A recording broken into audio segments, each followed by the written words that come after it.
Hey Pretty Girl Club, welcome to part 2 of the Featurism series. So yesterday I made a video kind of talking about some of the baseline things that will let you know if you benefit from Featurism, but I want to talk about some of the lesser known signs that you actually could be benefiting from Featurism and you don't realize it.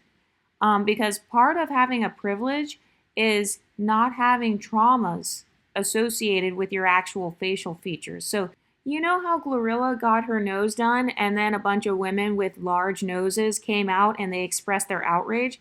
Well, the reason they were expressing outrage is because one of the traumas of not benefiting from featurism is that you don't see your features represented in the media.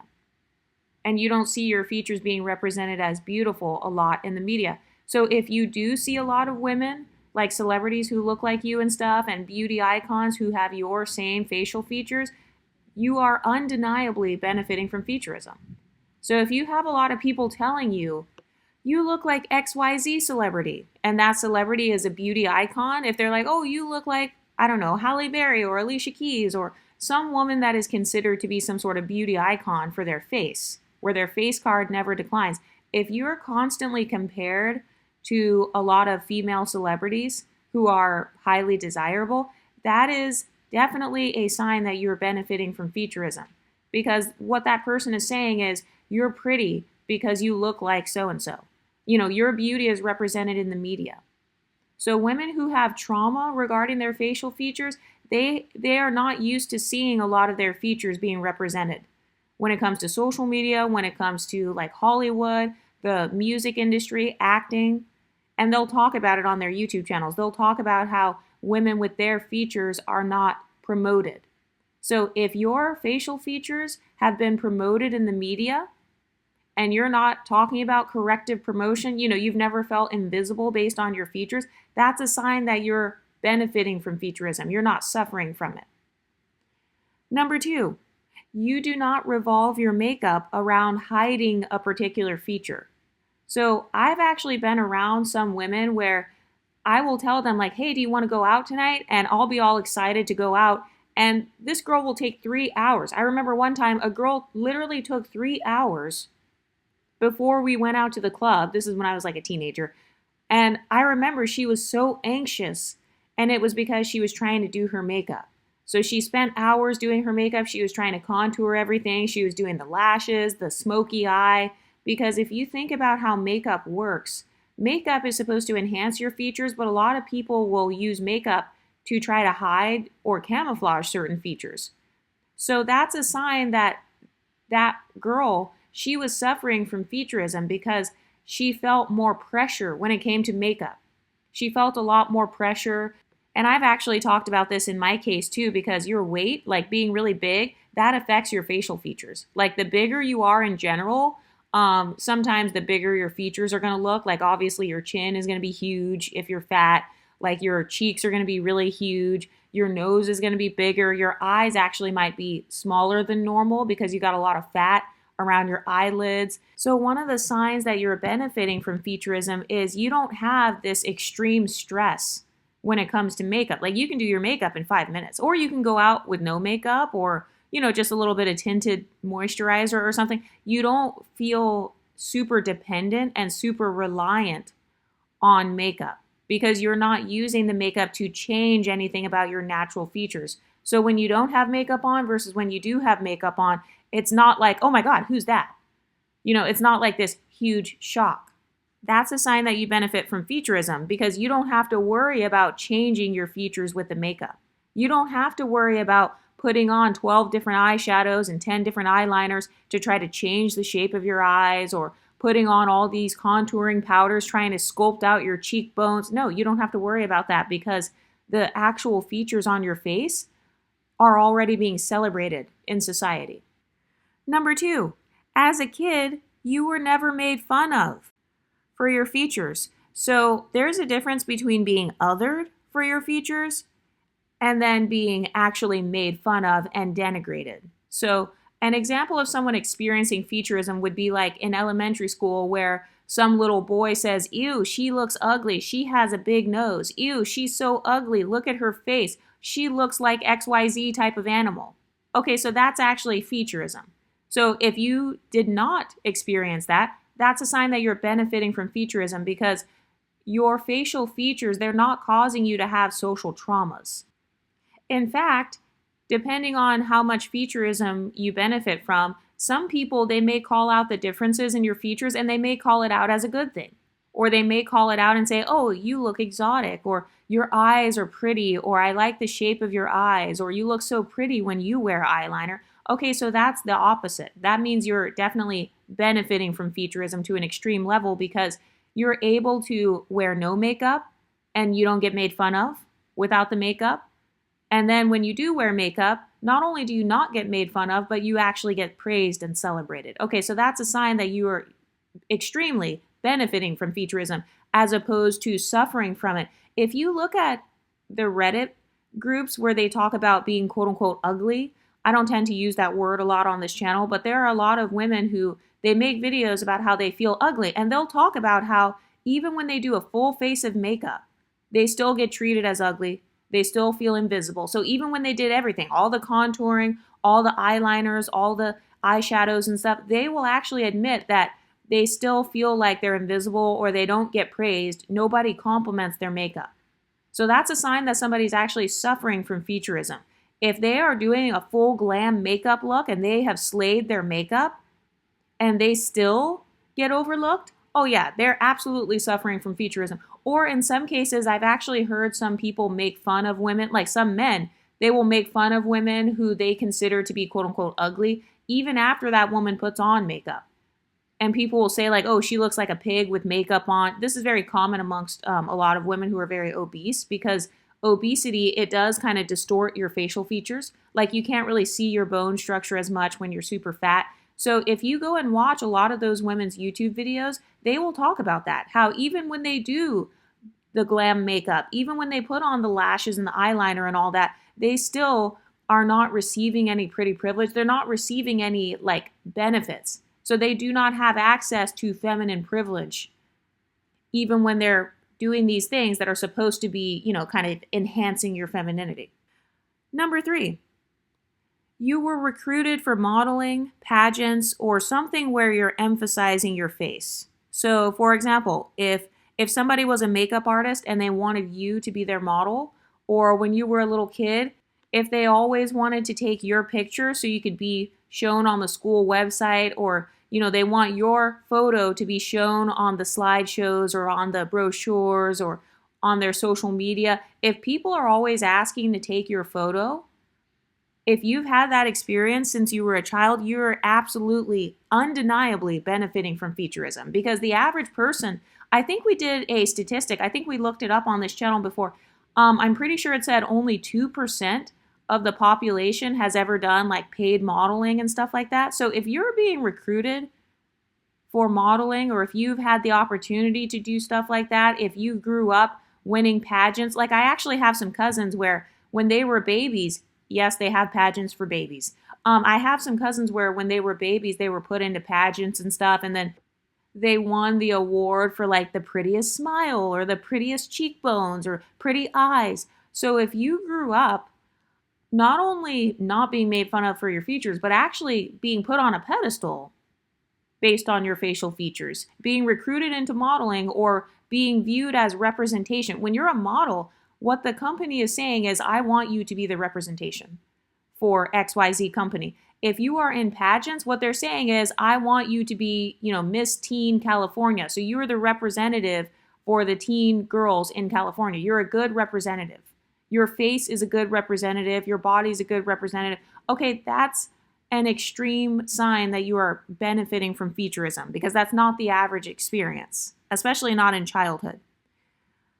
Number 4, people from non-Black communities point out your features and they say things like, you're not like other Blacks, or they say things like, you look exotic, or they'll say things like, oh, I don't usually date Black girls. I only date Black girls who look like you.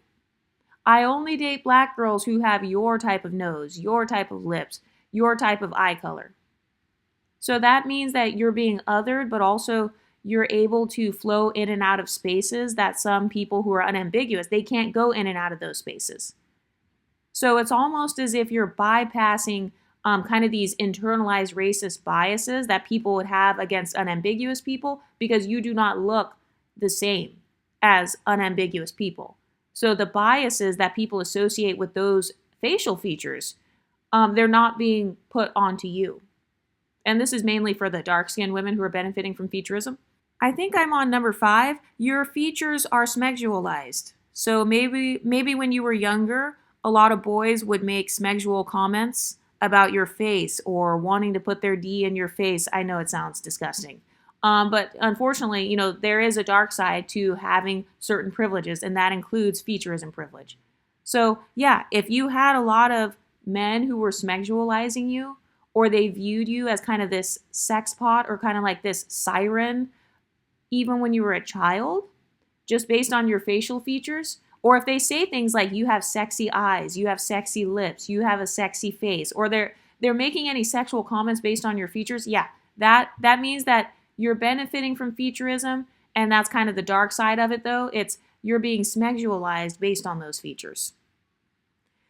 Number 5, people tell you that you're photogenic or that you look good in front of the camera. So, for example, you're benefiting from featurism. If you don't feel extreme pressure to edit out certain facial features, then you're benefiting from featurism because, that means that you can be seen on video as you are, or you can be seen on camera as you are. You don't feel the need to hide from the camera because from the time you were a child, a lot of people told you like, oh, you're so photogenic or you're so pretty.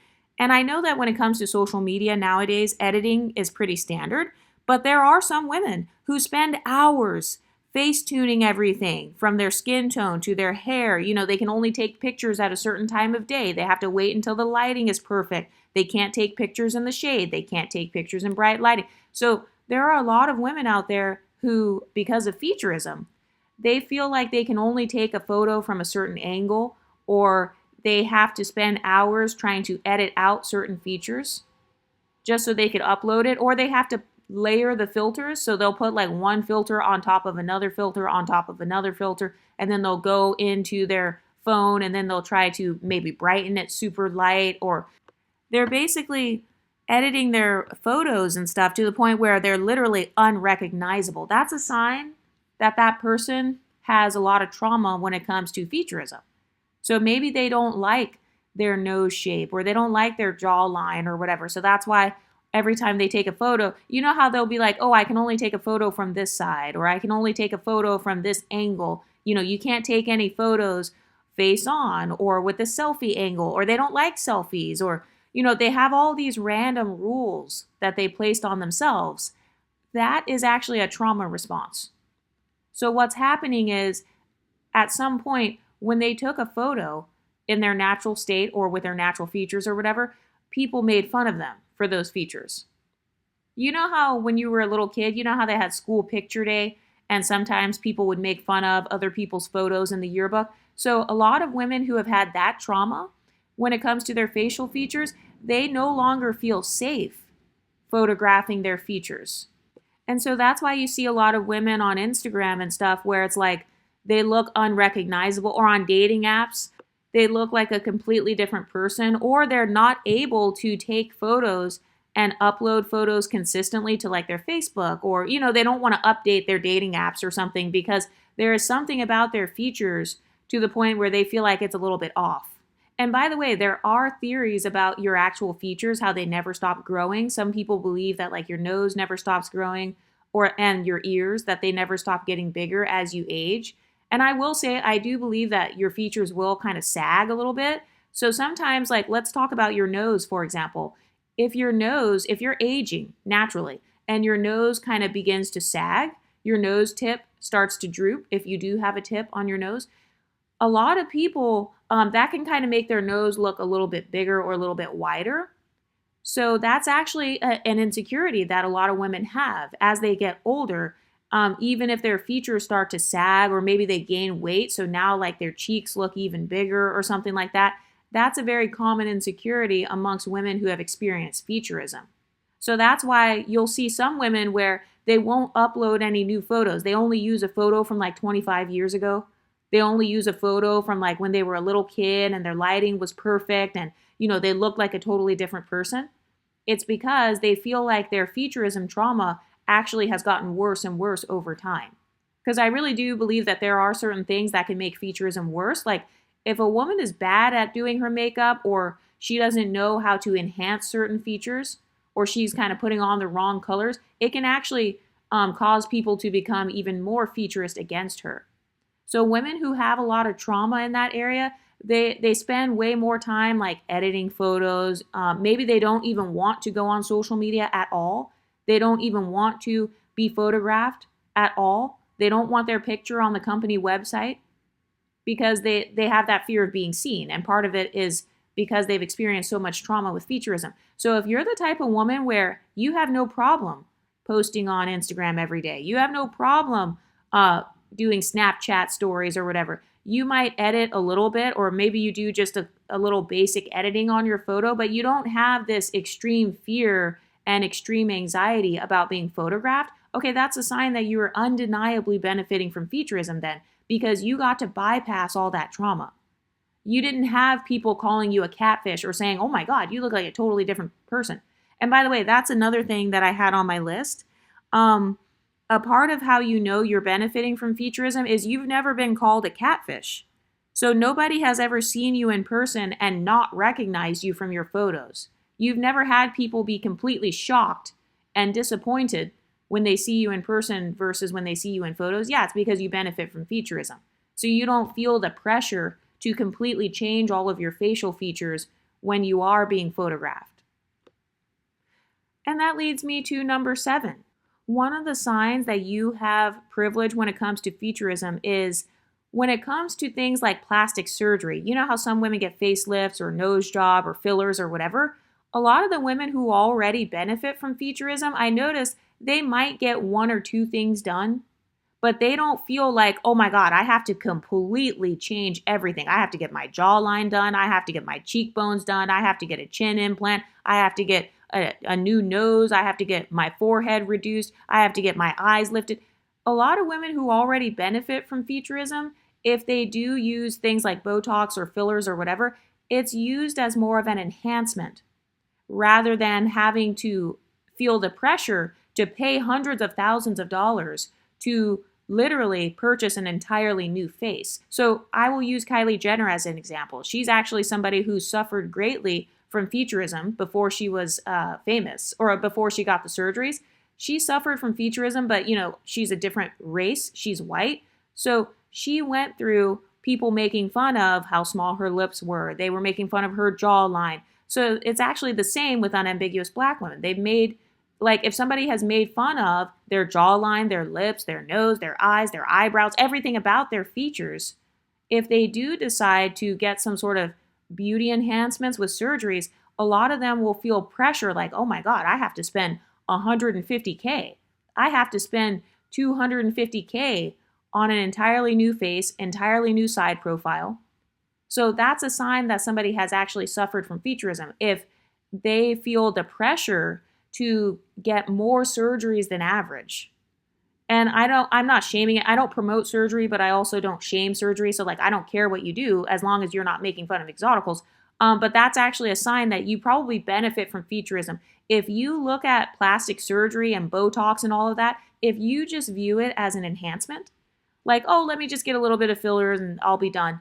If you're just viewing it like that, where it's like you can kind of take it or leave it, that's a sign that you benefit from featurism because you don't feel financial stress. Your facial features are not causing you financial stress. The women who have to pay, you have to pay for all those surgeries. So if you had to save up tens of thousands of dollars over and over again, or like if you had to charge a credit card several times, or you have to make an entire 10 or 20 year plan on how you're going to fix your entire jawline, your entire face, okay, that's a sign that you have actually suffered from featurism as opposed to benefiting from it. Because at that point, your actual financial stability is being affected by your featurism trauma. So the women who have benefited from featurism, they don't feel pressure regarding their facial features. They're not over here stressed out every morning because, oh my God, my nose looks so crazy from the side. No, they get to be carefree. I've noticed that women who already benefit from Featurism, when it comes to things like a nose job, for example, a nose job is optional for these types of women. Like if you look at a lot of the celebrities, a lot of the women who were already pretty, who had their noses done or they got lip fillers or something, a lot of those women were already pretty before. Like actually Glorilla, I can use her as an example. Glorilla was already pretty before. So Glorilla, clearly she didn't care about being in the public eye with her nose being wide or whatever. So if you already are benefiting from Featurism, the plastic surgeries, the Botox, the beauty enhancements, the makeup, all of that stuff is optional. So you're more carefree when it comes to surgery. You're more like, okay, if I ever, get super rich, then maybe I'll get a couple of tweaks here and there. But it's not this thing where it's like, oh my God, I can't even be a music artist now. I can't even be photographed because my facial features are holding me back. Women who suffer the most from Featurism, they literally feel like their facial features hold them back from receiving love. They feel like their facial features are holding them back from pursuing their dreams. So a lot of those types of women, they're too ashamed to even become a rapper. They're too ashamed to even post on a dating app. They're too ashamed to even post on Instagram because they literally don't want anyone else to notice their quote unquote ugly features in their own mind. I'm not calling them ugly. This is what some of them have called themselves or called their own features is ugly or average. So women who suffer from Featurism, they have an extreme fear of being exposed for being ugly. That's really what it is. They have a fear of being exposed for being ugly. So that's why there will be some women. Have you ever been around women where they're literally terrified of not wearing makeup? Have you ever been friends with someone and maybe you're friends with her for 5 years, 10 years, 15 years, and you've never seen her without full glam makeup? So it's like, even if you guys are going swimming, she still had to have the full glam, all the eyeshadows, all the eyeliners, all the layers of concealer, layers of contouring. Even if you're going swimming, it doesn't matter if it's 90 degrees outside. It doesn't matter if she's breaking out from the makeup. Have you ever been around women where they struggle with acne, but instead of not wearing makeup for a couple of weeks and kind of taking care of the acne, no, they're so scared of people seeing their natural features to the point where they're willing to actually clog their pores over and over again with more and more makeup. They're willing to clog their pores and have bad skin so they can hide the features, underneath the makeup. These are the types of women where they may actually have an addiction. So some of those women, they have an addiction to makeup, an addiction to plastic surgery. So I would say that's more of the women who have had an extreme trauma when it comes to Featurism. So it's like, she's not just wearing makeup like a normal girl. No, she has to go and get every single new palette that comes out at Sephora. She has to go get every single new foundation. I'm talking about the women who spend tens of thousands of dollars on makeup. Tens of thousands of dollars. So it's not a normal like, oh, I'm just a girl, I'm just feminine. No, this type of woman who has experienced extreme Featurism, she is literally sacrificing her financial stability because she's searching for the perfect eyeshadow or the perfect contouring powder or the perfect formula that's going to somehow be able to hide her eye shape or her nose shape or her lip shape. She's looking for the perfect makeup item and she's hoping that if she blends enough colors together or if she puts on the layer of cream foundation, then the layer of the other foundation, and then if she does the right contouring, then maybe her jawline will look a little bit better in her eyes. So that is an example of somebody who has experienced Featurism. So if you've never felt that way, you're probably benefiting from Featurism because you have not experienced any trauma to where it's like, oh my God, I have to spend thousands of dollars so I can hide this part of my face. I think I'm on number 7. You do not feel insecure about any particular hairstyle because your hair actually frames your face. So you know how some people, they have like a side bang or a side part or a middle part. Women who have experienced extreme trauma with Featurism, they literally feel limited when it comes to certain hairstyles because they feel like, oh no, like my forehead is too big or the shape of my forehead. You know how some women have a square shaped forehead or they get made fun of. They feel like they look like a caveman or a cave woman or they've experienced some form of Featurism about something on their face to the point where they have trauma surrounding certain hairstyles. So they feel like, oh, I can't wear my hair down, or I can't wear my hair up, or I can't wear it in two pigtails, or I can't wear straight across bangs, I can't do a side bang. Okay, well, who told you that you can't wear those hairstyles? So they're kind of exposing the fact that they might have experienced some form of featurism. So a lot of women who have the most featurism trauma, they have a fear of certain hairstyles because they're afraid of people seeing their actual face, or they don't want to wear their hair in like some sort of ponytail, or they always have to have bangs or something like that because they feel like without the bangs people are going to make fun of whatever the feature is that they don't want others to see. So instead of viewing beauty enhancements as just enhancements, it's almost as if they view beauty as a way to be treated like a human. They're not looking at beauty in the same way that a woman looks at it when she has pretty privilege. A lot of women who have pretty privilege, or they have featurism privilege, they're very carefree when it comes to makeup. They're very carefree when it comes to beauty. But a woman who has suffered a lot of trauma based on featurism, no, she feels like this is a necessity. I need this to survive. She feels like I will not survive in this world. I will literally be negatively discriminated against if I do not wear makeup every single day, or if I do not wear a ton of makeup every single day, or the friend that doesn't want her other friends to see her without makeup, or the girl who never wants her boyfriend to see her without makeup. It's been 15 years, he's never seen her with no makeup on. Okay, so that's a trauma response. That's a fear of being exposed. So if you don't have any of those fears, if you've never felt any sort of pressure or anything, if you've never even thought about that, then that means that you're undeniably benefiting from featurism already, because you don't have this extreme pressure to cover up or hide certain features using a particular hairstyle or makeup. Number 8, your siblings or family members wanted to look like you, or other people tell you that they want their kids to look like you. Okay, that's a sign that you benefit from featurism. If people are saying like, oh, you're so pretty, oh, I hope my kids look like you, or if your little sister or your little cousins, they always wanted to have your same appearance, that means you're benefiting from featurism because you are their standard.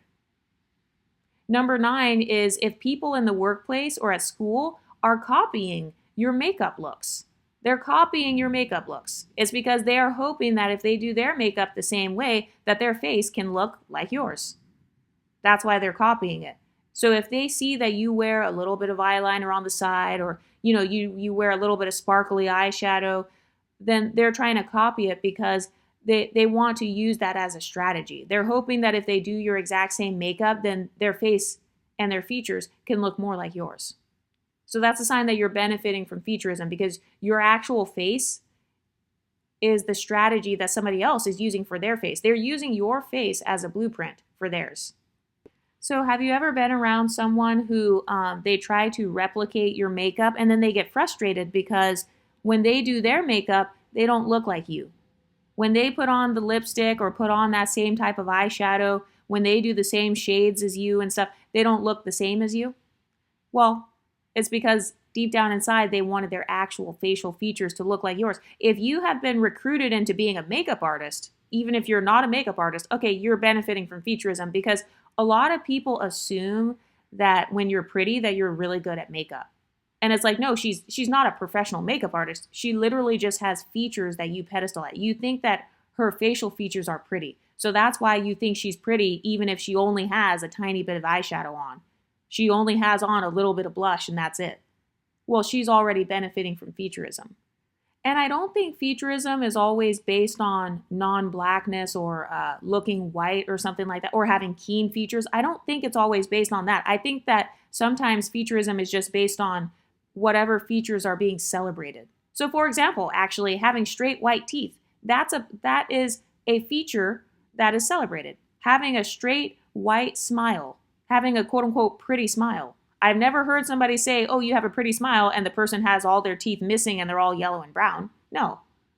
So that's also a feature. So that's not a black or a white feature. That's just kind of a neutral feature that could be celebrated. So that's another thing to take into consideration. Like that's another nuance I wanted to talk about. Like just basic things like having straight white teeth, or maybe having kind of like signs of health, having smooth, clear skin. That's another feature that is technically celebrated. I've never heard somebody say, I want my skin to look like yours, and the person has hella acne or they have a bunch of like dry patches on their face. No. So I know that that is slightly different from Featurism. I know that that's more of a kind of like a universal standard of health, or it's like a more popular standard of health. Anything that makes you look clean and healthy and hygienic, like smooth, clear skin, straight white teeth that don't have any like food in them or whatever, having like moisturized lips.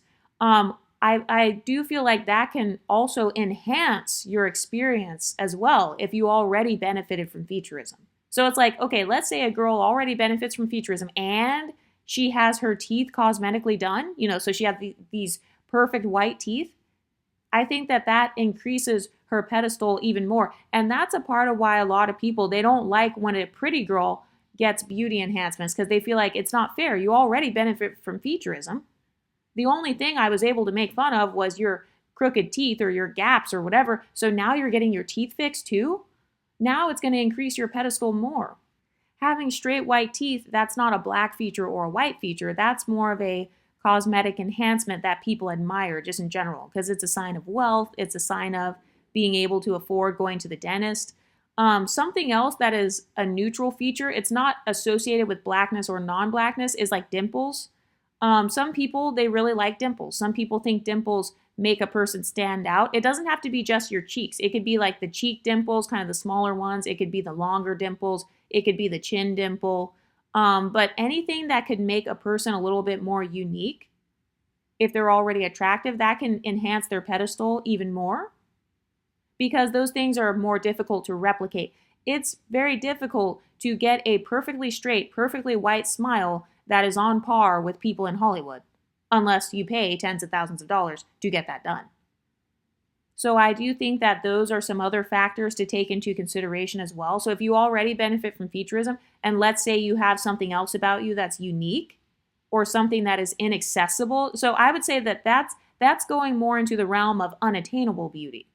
Because not only were you benefiting from Featurism already, but now you also had the money to pay for, I don't know, a nice makeup look or whatever. Maybe you pay to get your makeup professionally done. Actually, that's something that a lot of beauty influencers will do, or like celebrities.